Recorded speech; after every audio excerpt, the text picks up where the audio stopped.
Assalamualaikum teman-teman Lentera Mencekam. Kembali lagi bersama saya. Di sini saya akan menceritakan cerita tentang kisah pesugihan pedagang daging sapi. Lapak yang tak pernah sepi. Pasar tradisional Karangjati dikenal sebagai pusat daging terbaik di wilayah Timur Jawa. Tapi satu lapak menonjol lebih dari yang lain. Lapak milik Pak Lodra, seorang pedagang daging sapi yang baru muncul 3 tahun terakhir. Anehnya, meskipun baru, lapaknya selalu penuh pembeli. Dagingnya merah segar, wangi khasnya menggoda, dan anehnya, tak pernah basi, bahkan hingga 3 hari. Para pedagang lain mulai curiga. Ada yang bilang Pak Lodra menyimpan sesuatu di bawah meja timbangnya. Ada juga yang bersumpah pernah melihat darah menetes dari celah papan, padahal semua daging sudah dibersihkan. Pak Lodra sendiri adalah sosok yang tertutup. Ia jarang berbicara kecuali untuk melayani pelanggan. Tapi di malam hari, beberapa warga sering melihatnya pergi keluar kota, membawa kantong hitam besar di mobil bak terbuka, selalu sendiri, dan selalu kembali menjelang subuh. Suatu malam, seorang pemuda bernama Wanto, tukang cuci darah di pasar, tanpa sengaja melihat Pak Lodra tengah menggali sesuatu di belakang lapaknya.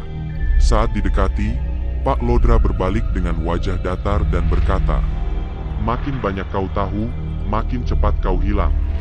Wanto lari ketakutan, tapi keesokan harinya, ia tak muncul lagi. Orang-orang bilang ia pulang kampung.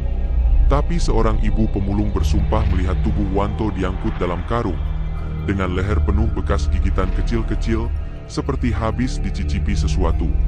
Daging yang berbisik. Lapak Pak Lodra tetap ramai setiap hari. Para pelanggan memujinya karena kualitas dagingnya yang tiada tanding. Namun beberapa orang mulai merasa aneh. Salah satu pelanggan, Burum, ibu rumah tangga biasa, mengeluh pada suaminya.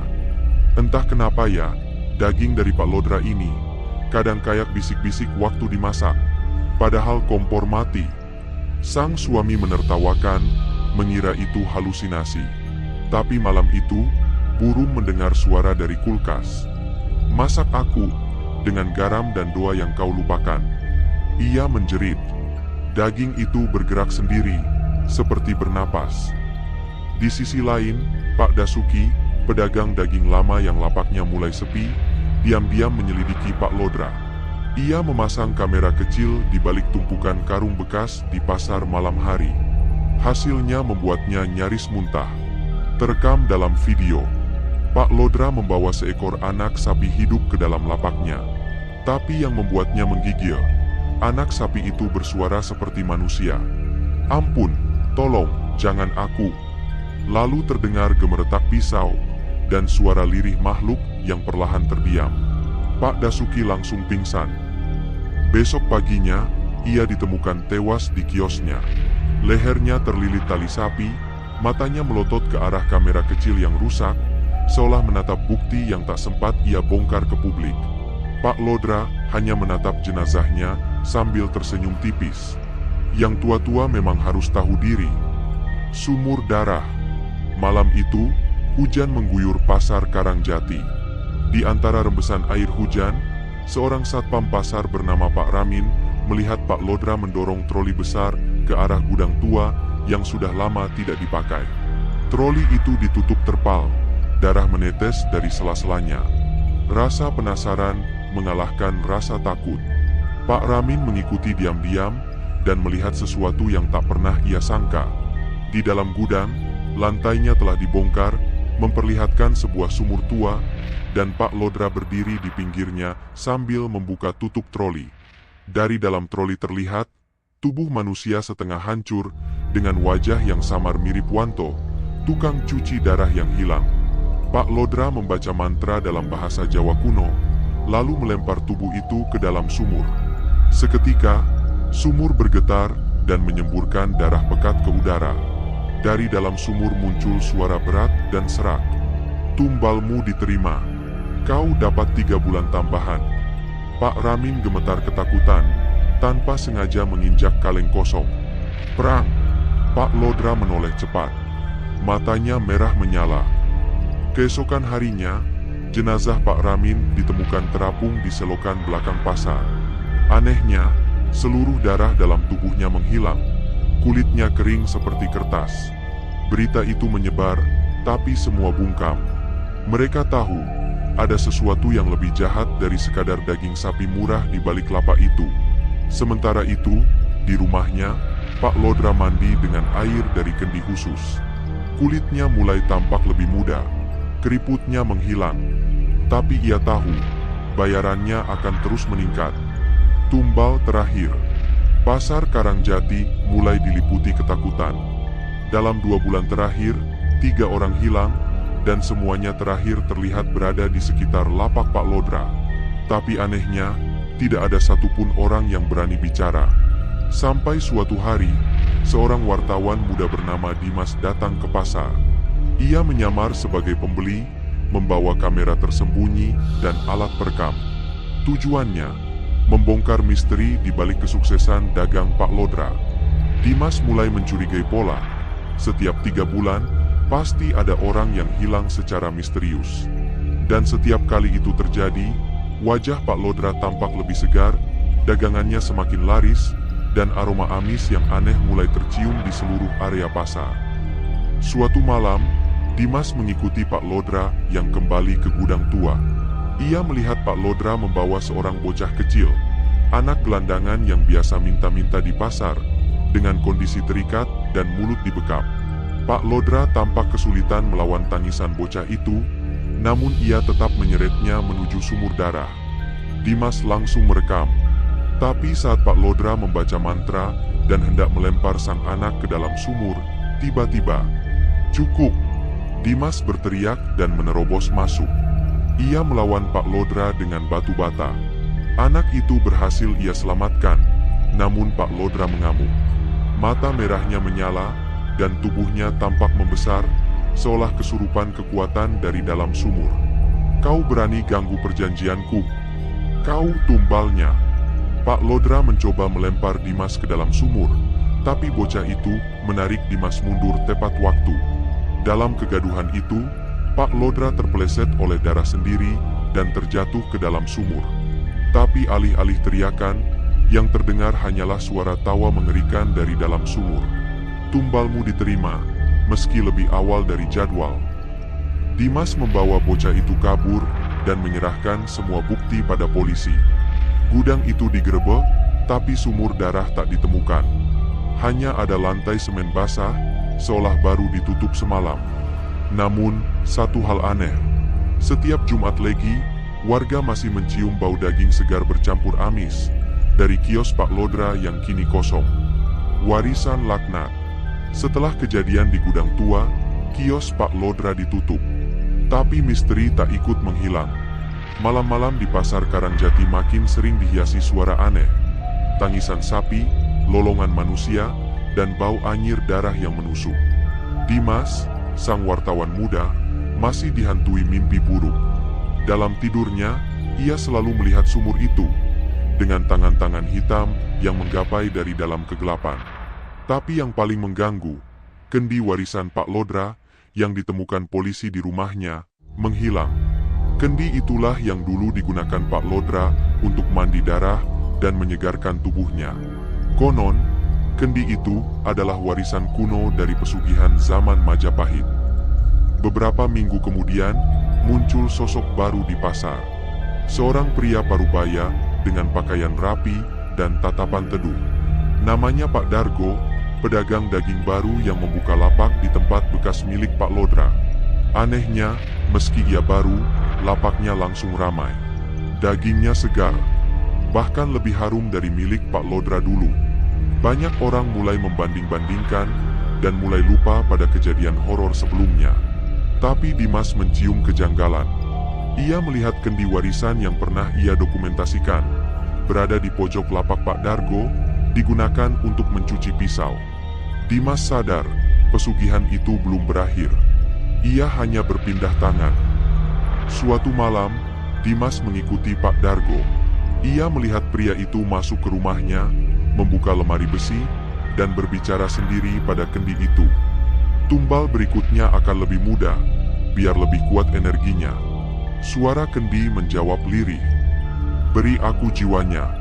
Kau akan jadi raja daging berikutnya." Anak-anak yang hilang.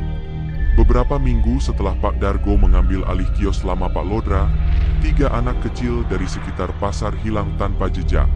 Mereka dikenal suka bermain di sekitar area pasar, membantu pedagang demi receh, dan seringkali terlihat dekat lapak Pak Dargo. Warga mulai resah, tapi seperti sebelumnya, mereka lebih memilih diam, seolah tak ingin mengusik rezeki yang datang dari kios berdaging segar itu. Sementara itu, Dimas tak tinggal diam. Ia menyelidiki lebih dalam dan menemukan fakta mencengangkan. Pak Dargo adalah sepupu jauh Pak Lodra.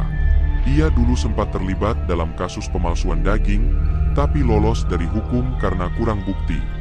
Dimas menyelinap ke rumah Pak Dargo pada malam hari, dan di ruang bawah tanah, ia menemukan ruang penyimpanan daging. Tapi bukan hanya daging sapi. Ya Tuhan! Dimas menutup mulutnya, menahan muntah. Di dalam lemari es besar, tergantung potongan tubuh anak-anak manusia yang telah dikuliti dan dibungkus layaknya daging sapi. Pak Dargo muncul dari balik bayangan, membawa pisau tajam. "Kau wartawan sok pahlawan. Sudah saatnya kau juga jadi daging." Namun sebelum Pak Dargo sempat menyerang, suara dari Kendi tua itu bergema di ruangan. "Jangan bunuh dia sekarang. Aku ingin dia melihat semuanya." Tiba-tiba, semua lampu padam. Suara jeritan anak-anak menggema dari dalam tembok. Tangisan, tawa, dan lolongan bersatu menjadi paduan suara horor. Dimas lari dengan rekaman seadanya, namun sebuah tangan hitam keluar dari Kendi, menyeret Pak Dargo ke dalam kegelapan. Ia menjerit, namun tak ada yang bisa menolong. Keesokan harinya, kios Pak Dargo ditemukan kosong.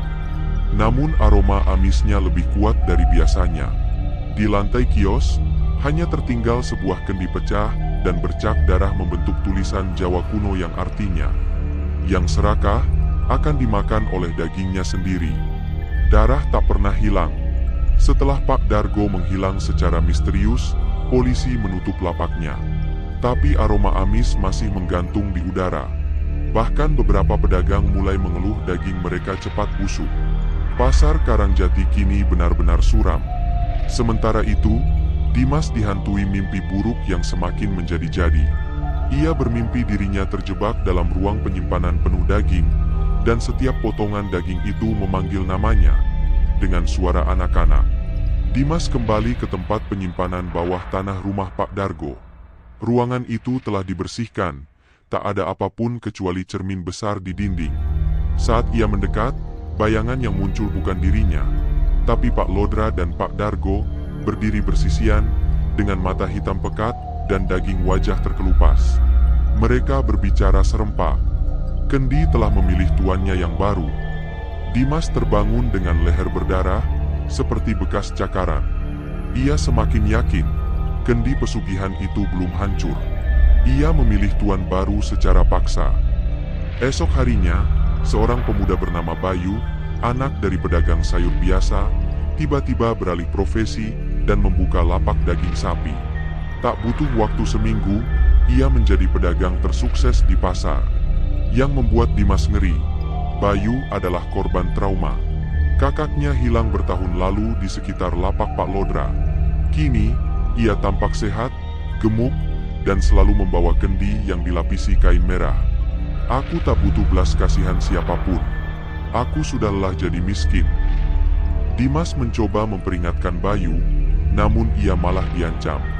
Bayu mulai berubah, sering berbicara sendiri, tertawa di tengah malam, dan setiap malam Jumat, terdengar jeritan samar dari arah rumahnya. Kendi itu sudah terikat dengan jiwa Bayu. Namun satu yang Bayu tidak tahu, kendi tua itu mempunyai batas kekuatan, dan jika digunakan terlalu sering tanpa kontrol, ia akan memakan pemiliknya. Daging terakhir sang tuan. Bayu kini menjadi raja daging di pasar Karangjati. Lapaknya tak pernah sepi, bahkan para pemilik rumah makan ternama berebut pasokan darinya. Ia membangun rumah besar, membeli mobil mewah, dan mempekerjakan banyak karyawan. Tapi semua itu punya harga. Setiap malam Jumat, Bayu harus memberi makan kendi pesugihan dengan darah manusia. Ia mulai dengan hewan, lalu pencuri, hingga orang gila. Tapi kendi tak puas. Suatu malam, kendi itu berbisik. Darah miskin hambar, beri aku yang lebih segar. Bayu pun menculik seorang remaja perempuan, anak dari tetangga yang dulu sering ia tolong.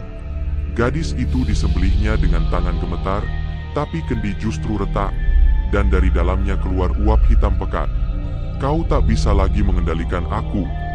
Malam itu, Bayu bermimpi tubuhnya terbelah, dan semua potongan daging di tubuhnya bicara, menuntut balas atas jiwa-jiwa yang ia tumbalkan. Besok paginya, lapak Bayu kosong. Beberapa karyawan menemukan daging bergelimpangan, segar, tapi tanpa wujud utuh manusia. Di tengah-tengah tumpukan daging itu, hanya ada sebuah kepala Bayu, tersenyum lebar, dengan mata melotot dan lidah menjulur panjang. Di dinding belakang kios, tertulis dengan darah, ia menjual daging, dan kini menjadi daging. Kendi itu menghilang. Entah siapa yang akan menemukannya nanti. Tapi satu hal pasti, pesugihan tak pernah benar-benar berakhir. Ia hanya pindah tuan. Tamat.